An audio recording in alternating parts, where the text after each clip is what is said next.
Okay, maybe this time you'll actually be able to hear me. Um,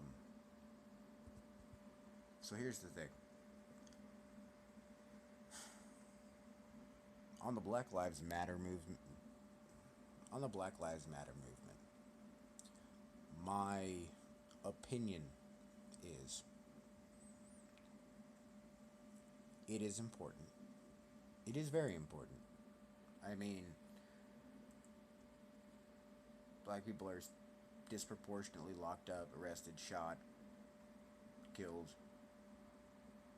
Most people of color are, regardless of if you're black, Mexican, Middle Eastern, whatever. If you're not white, generally, you're treated differently.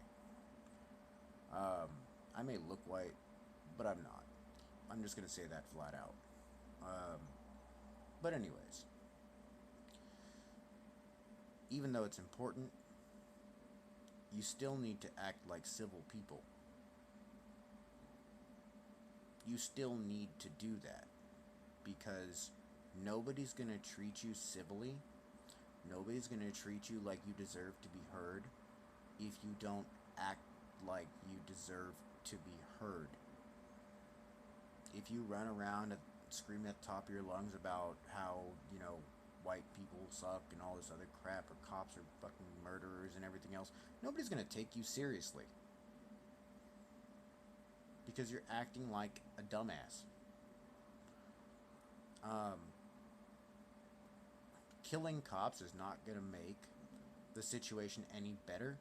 Go buy a pair of handcuffs, and when a police officer is using, unnecessary force, arrest him. I'm not kidding. It's called a citizen's arrest. You can do that. It's legal. Okay? So instead of shooting first, why don't you arrest the officer?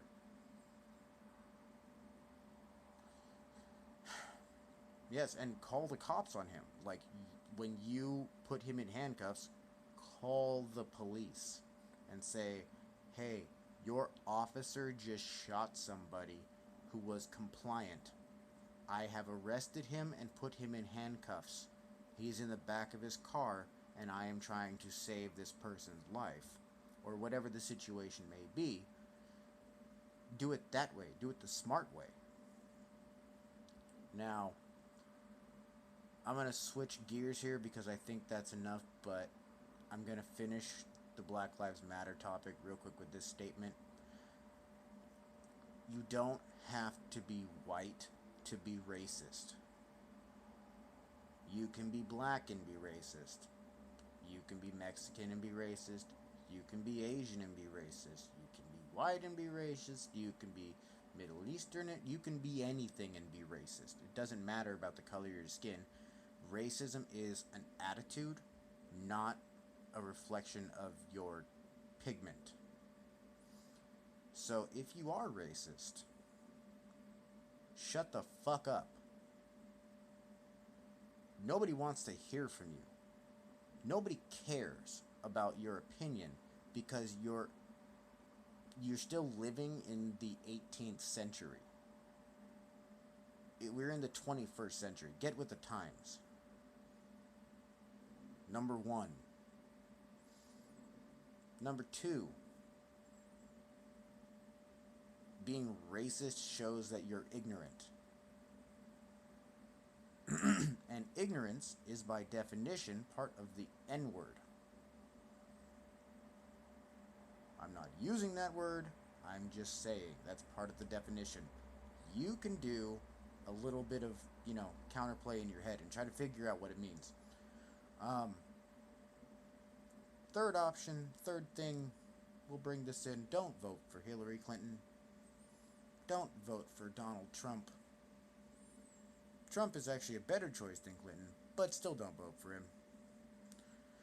The reason you shouldn't vote for Hillary Clinton is because she was a proficient of NAFTA. NAFTA was a key point in destroying our entire production market and manufacturing jobs. NAFTA was headed up by the Council of 28, which was headed up in part by the EU. The Council of 28 is a council in which any member nations of these trade agreements that affect the EU, that affect NATO, that affect any of these nations involved with these things, are under the provision of the Council of 28. You cannot prosecute these members. You cannot elect these members. They are seated. By who? No one knows. But you can't prosecute them. They can take as much money as they want from you. They can change your laws. They can veto your laws as a nation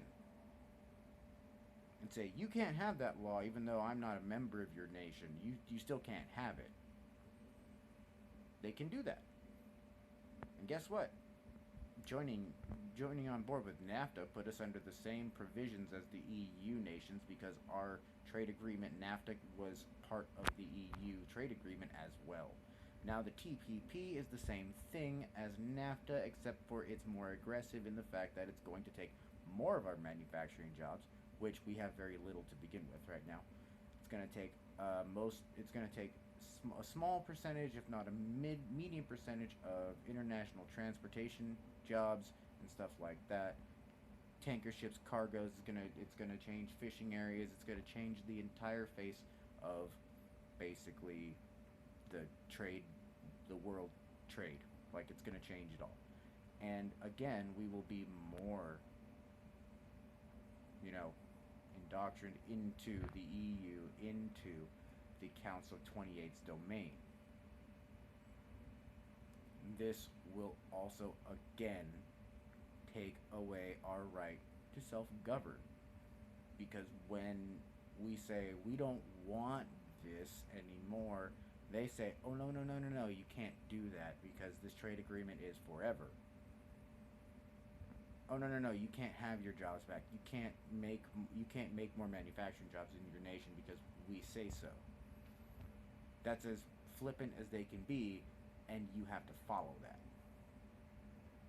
So maybe you, instead of focusing on these small, tiny things that don't actually affect very much, these tiny, insignificant matters, and I'm not saying that police brutality is not significant, but I'm saying it can easily be fixed if you stop acting like retards.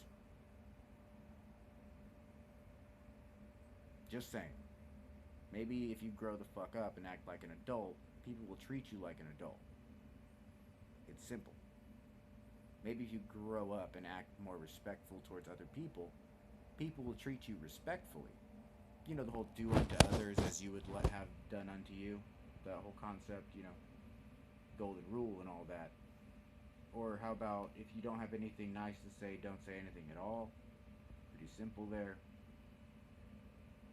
Just saying, these are small issues that could very simply be solved if, you got your heads out of your asses.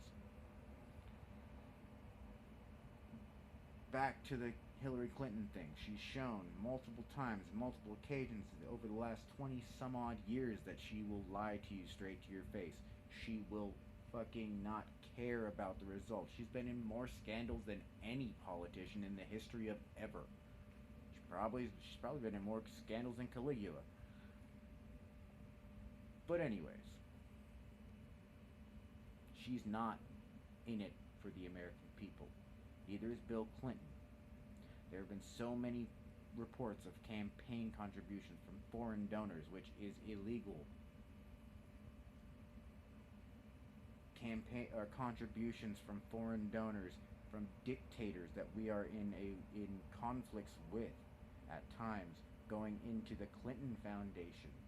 Pardons of cocaine traffickers by Bill Clinton himself. Pardons of terrorists by Clinton himself. Do you really think anybody who's in it for the American people is going to pardon a fucking terrorist? Regardless of if ISIS was going on, or fucking Al-Qaeda, or whatever at the time. And then, real quick, I'm going to get into this because I only have like 20-something seconds, but anyways, real quick. ISIS is not a terrorist organization. ISIS is, in fact, a grouping of militia members, a grouping of military fighters and mercenaries funded, trained, and armed by the U.S. government. If you don't believe me, search who is funding ISIS. You will see leaked leaked documents from the intel community in the U.S. about how much money they're sending to ISIS. You'll see weapons shipments to ISIS. You'll see all these people. Oh, and the whole Free Syrian Army thing. Guess what? That's Al Nusra and Al Qaeda and ISIS all rolled into one. There is a picture of John. There is a picture. It was on CNN. A video of John McCain in front of a FSA base. Well, guess who was standing behind him? Al-Baghdadi was standing behind John McCain. So, yeah. Anyways, stop being stupid. Stop being children. Pull your head out of your ass and get ready for what's coming your way, because it's not gonna be pretty. It's not gonna be nice. And if you don't do something about it, you have no one to blame but yourself. I try to make this world as nice and as good as possible to everybody around me. I help everybody I can every single day. Maybe you should do the same, and we'll see what happens. Because if everybody helped everybody they saw who needed help, I'm pretty sure the world would become a better place. I'm just pretty sure of that. Peace.